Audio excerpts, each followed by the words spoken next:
रस भर आऊं मैं, तेरे बाजो चैन नहीं आउंदा सावां नूं, ਐਵੇਂ ਦੇ ਨਹੀਂ ਲੋਕੀ ਰੋਂਦੇ ਮਾਵਾਂ ਨੂੰ, ਤੇਰੇ ਬਾਝੋਂ ਚੈਨ ਨਹੀਂ ਆਉਂਦਾ ਸਾਵਾਂ ਨੂੰ, ਐਵੇਂ ਦੇ ਨਹੀਂ ਲੋਕੀ ਰੋਂਦੇ ਮਾਵਾਂ ਨੂੰ।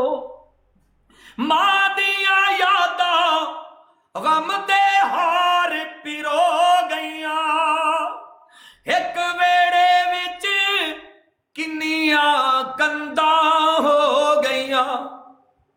ਮਾਂ ਦੀਆਂ ਯਾਦਾਂ ਗਮ ਦੇ ਹਾਰ ਪਿਰੋ ਗਈਆਂ, ਇੱਕ ਵੇੜੇ ਵਿੱਚ ਕਿੰਨੀਆਂ ਕੰਧਾਂ ਹੋ ਗਈਆਂ।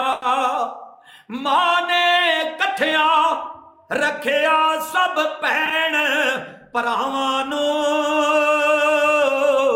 ਐਵੇਂ ਦੇ ਨਹੀਂ ਲੋਕੀ ਰੋਂਦੇ ਮਾਵਾਂ ਨੂੰ। ਦੁਖੀਏ ਦੀ ਗੱਲ ਦੁਖੀ ਆ ਜਾਣ, ਤੇ ਸੁਖੀਏ ਨੂੰ ਕੀ ਖਬਰਾਂ,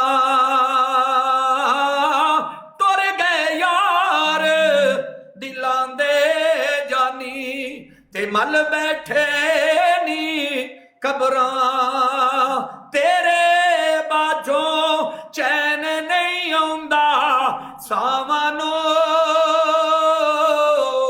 ਐਵੇਂ ਤੇ ਨਹੀਂ ਲੋਕੀ ਰੋਂਦੇ ਮਾਵਾਂ ਨੂੰ। ਮਾਂ ਦੇ ਬਾਝੋਂ ਕਿੰਨੇ ਦਰਦ ਵੰਡਾਉਣਾ ਏ, ਐਵੇਂ ਬੂਆ ਖੜਕਿਆ ਕਿੰਨੇ ਲਾਉਣਾ ਏ। ਨਵਾਬ ਭਾਈ ਮੈਂ ਜਦੋਂ ਰਾਤ 2 ਵਜੇ ਘਰ ਆਉਣਾ ਜਲਸੇ ਤੋਂ, ਮਾਂ ਦਰਵਾਜ਼ੇ ਦੇ ਨਾਲ ਚਾਰ ਪਾਈ ਢਾ ਕੇ ਪਈ ਹੋਣਾ, ਬੈਠੀ ਹੋਣਾ। ਮੈਂ ਜਦੋਂ ਘਰ ਆਉਣਾ ਪੁੱਛਣਾ, ਮਾਂ ਤੂੰ ਅਜੇ ਜਾਗਨੀ ਐ? ਮਾਂ ਕਹਿੰਦੀ ਵੇ ਪੁੱਤਰਾ, ਜਿਨ੍ਹਾਂ ਦੇ ਪੁੱਤਰ ਪਰਦੇਸ ਜਾਣ ਸਫਰਾਂ ਦੇ ਅੰਦਰ ਹੋਵਣ, ਉਹਨਾਂ ਮਾਵਾਂ ਨੂੰ ਕਦੋਂ ਨੀਂਦਰ ਆਉਂਦੀਆਂ ਨੇ। ਮਾਂ ਦੇ ਬਾਝੋਂ ਕਿੰਨੇ ਦਰਦ ਵੰਡਾਉਣਾ ਵੇ, ਐਵੇਂ ਬੂਆ ਖੜਕਿਆ ਕਿੰਨੇ ਲਾਉਣਾ ਏ।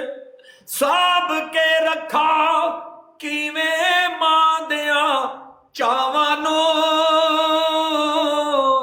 ਐਵੇਂ ਤੇ ਨਹੀਂ ਲੋਕੀ ਰੋਂਦੇ ਮਾਵਾਂ ਨੂੰ, ਤੇਰੇ ਬਾਝੋਂ ਚੈਨ ਨਹੀਂ ਆਉਂਦਾ ਸਾਵਾਂ ਨੂੰ,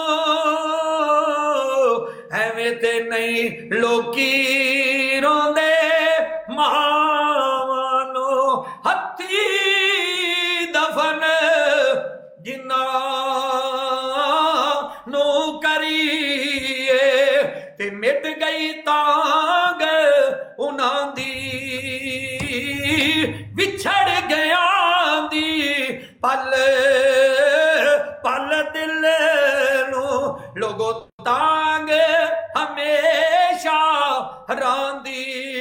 ਸ਼ਾਮ ਪਈ ਤੇ ਡੀਗਰ ਵੇਲਾ, ਤੇ ਪੰਛੀ ਘਰਾਂ ਨੂੰ ਆਏ, ਪਰ ਉਹ ਨਹੀਂ ਹੁੰਦੇ ਮੁਹੰਮਦ ਬਖਸ਼ਾ, ਤੇ ਜਿਨ੍ਹਾਂ ਨੂੰ ਮੌਤ ਲੈ ਜਾਵੇ ਇੱਥੇ ਬੰਦਿਆ, ਪਰੋਣਾ ਏ ਤੂੰ ਆਇਆ, ਪਰੋਣਿਆਂ ਨੂੰ ਜਾਣਾ ਪੈਂਦਾ ਏ। मंजूर भाई, थैंक यू वेरी मच। अल्लाह आपको खुश रखे। अल्लाह आपका बहुत बहुत शुक्रिया, आपने टाइम दिया।